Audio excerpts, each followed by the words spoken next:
Hi guys, Anthony and Bob Barker are back at it again, and this time we're tackling a storage and organizational problem that my mom was having. So let's just get into the build.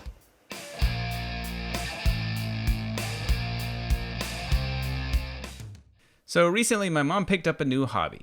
She started doing some designs on t-shirts and stuff like that. So there's a fair amount of equipment that you need to be able to get to the images or logos onto the shirts or other products that she's doing. So she had a fair amount of equipment that was kind of really suboptimally set up. So I told her I'd make her something just to make it a little nicer working environment for her. So that's what this cabinet is going to be.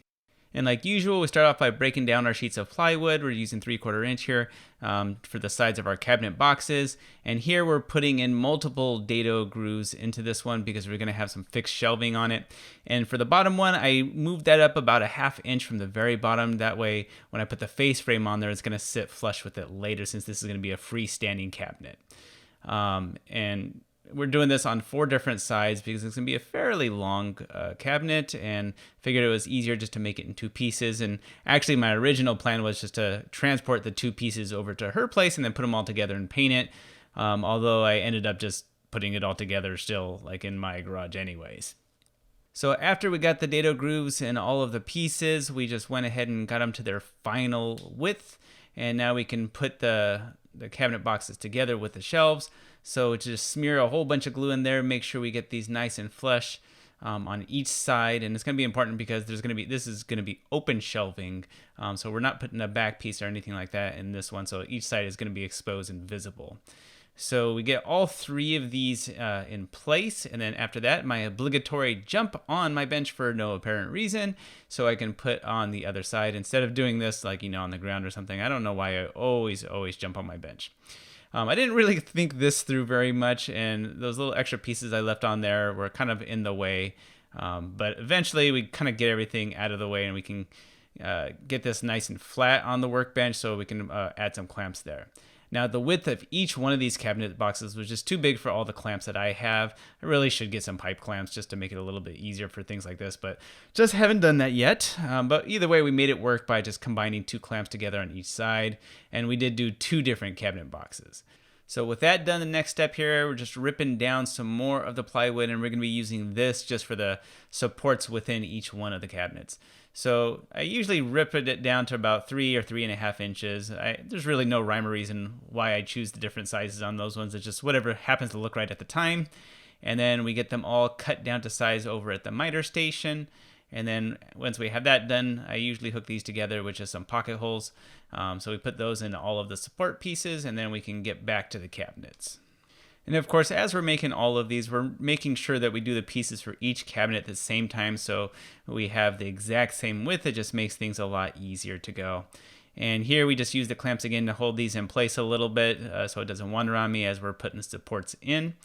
It doesn't have to be perfect, but I always like to get it as close as possible on these ones, just so the top doesn't get all wonky on me. And of course, we repeated the same process for the other cabinet, and then once that's done, the next up is going to be making the toe kick. And this time I just opted to grab the track saw, mainly because it gets a little funky sometimes running an 8-foot piece through my particular table saw. But once we have those pieces cut to width, we can put a 45-degree angle on each edge of these pieces, because I'm going to be using mitered edges on there.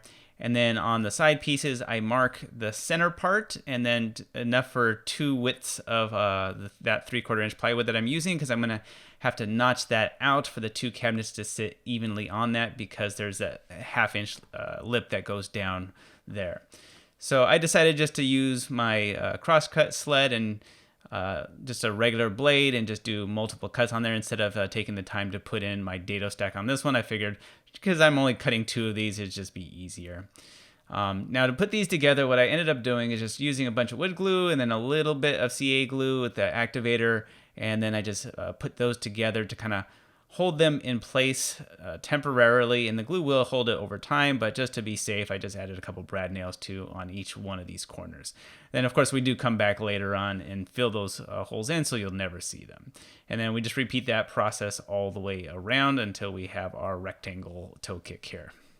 And we did cut some inner supports for this one as well, so I just kind of carefully marked out roughly even spacing on these ones and did pocket hole screws on each side, and then we just went through on each one and secured these into place. Now initially I was thinking about putting some leg levelers on the inner part of this toe kick just to be safe, but my mom's floor is actually pretty level, so I didn't end up having to worry about that at all. So next up, we're going to start working on the face frames, and we're going to have to put a face frame on both sides because, like I said, this is going to be freestanding and it's open shelving, so you're going to see both edges. So I got some poplar here, and I'm ripping down multiple strips off of each piece. That way I'm going to have the different ones that I'll need for the longer rails, and then of course we're going to rip down some of those for the stiles as well. And for those ones, I cut those with the miter saw first just to kind of get them closer to size. And then I finally decided that I was just going to connect the cabinets to each other now and just not deal with the hassle later. So what I did is I just basically countersinked holes for multiple screws in areas that is not going to be really visible. So right here underneath the top, and then I also did some underneath each of those shelves because those are going to be fairly hidden spots, and we just kind of went across on all of those. And I also did some underneath where the toe kick is as well, but I forgot to film that part. So here we're putting in the back panels because the top part here is going to be drawers. So we're just using some screws from above, below, and a couple pocket hole screws on the inside to make sure that's all nice and sturdy and it was a good snug fit, and those will close in that part. So now I cut a couple spacers here, and this is going to be a divider between the two drawers, and we will end up using side mount slides on this one, mainly because I wanted to maximize the space for in the drawers.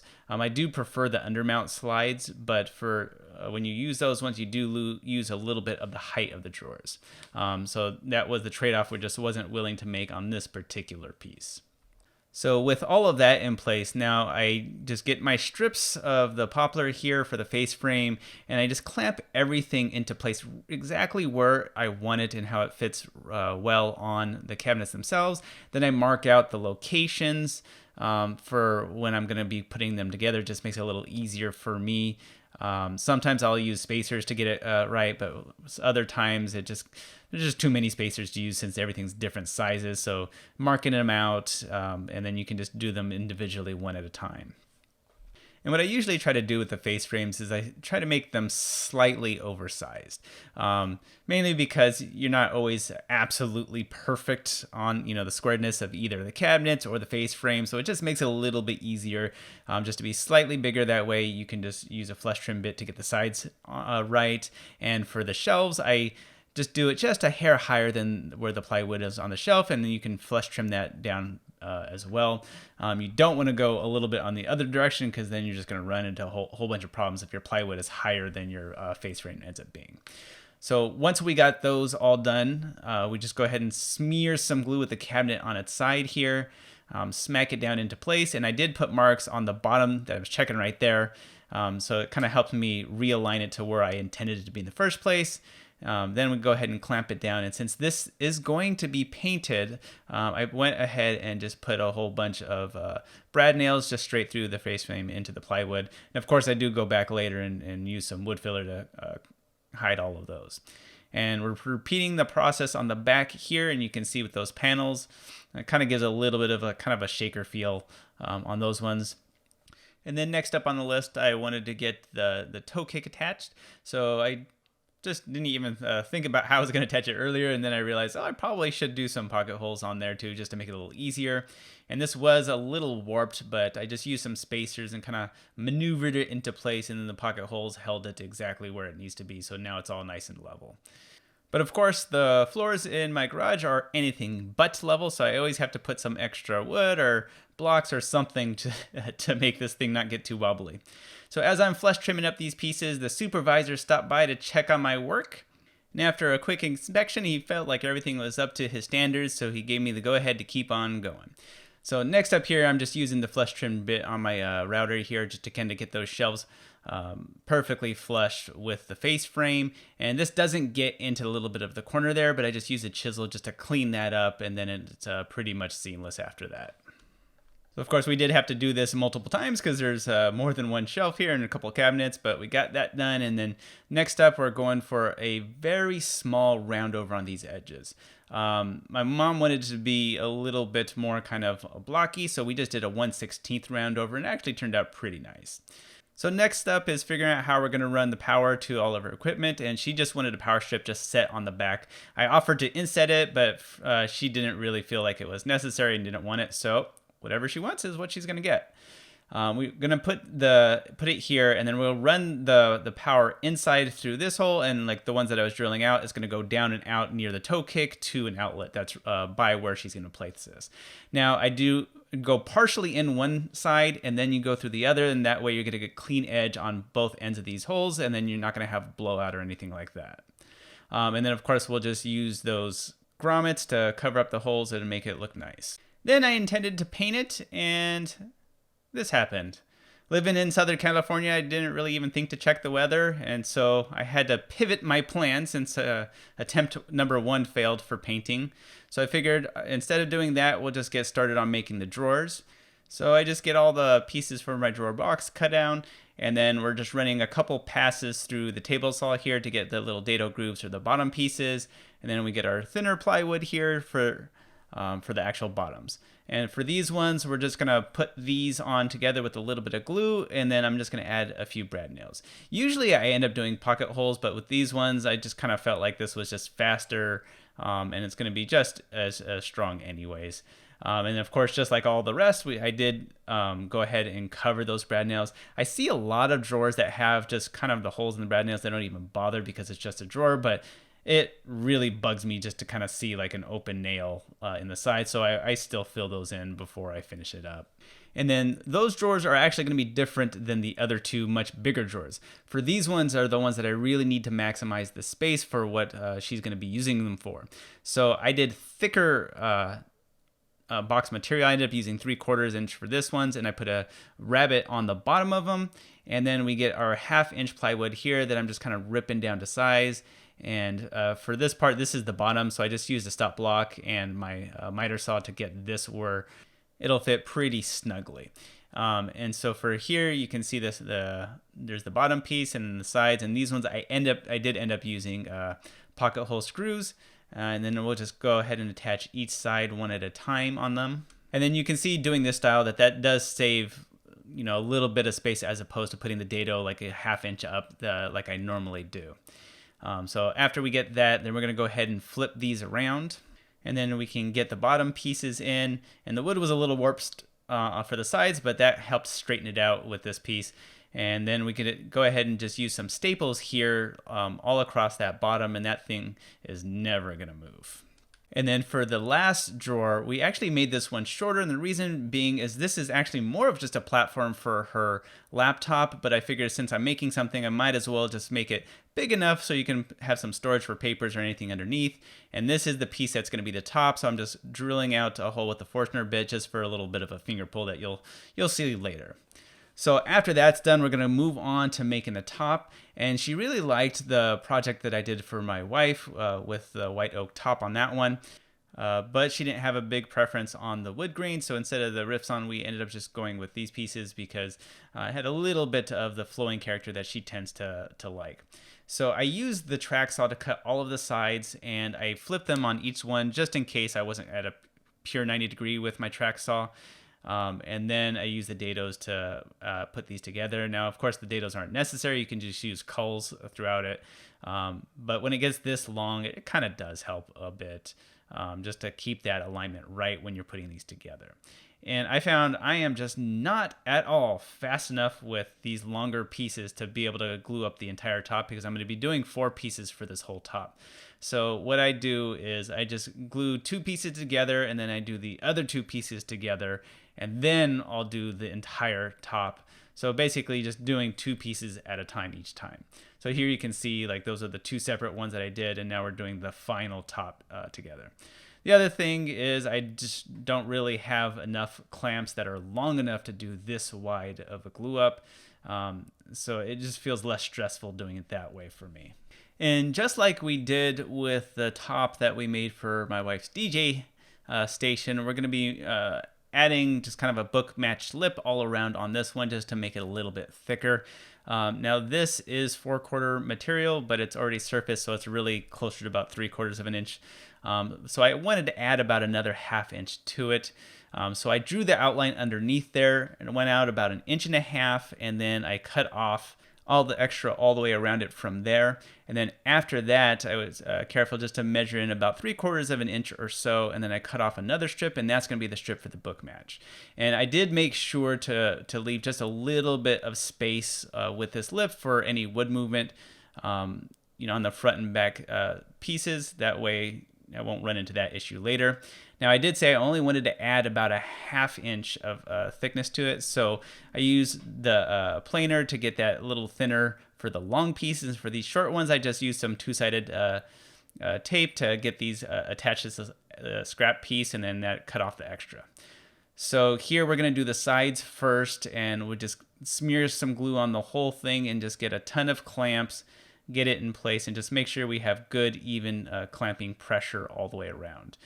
And I ended up using pretty much every clamp I own, which added a lot of weight to this side. And then absent-mindedly, I tried to move it, and the whole thing fell on the floor.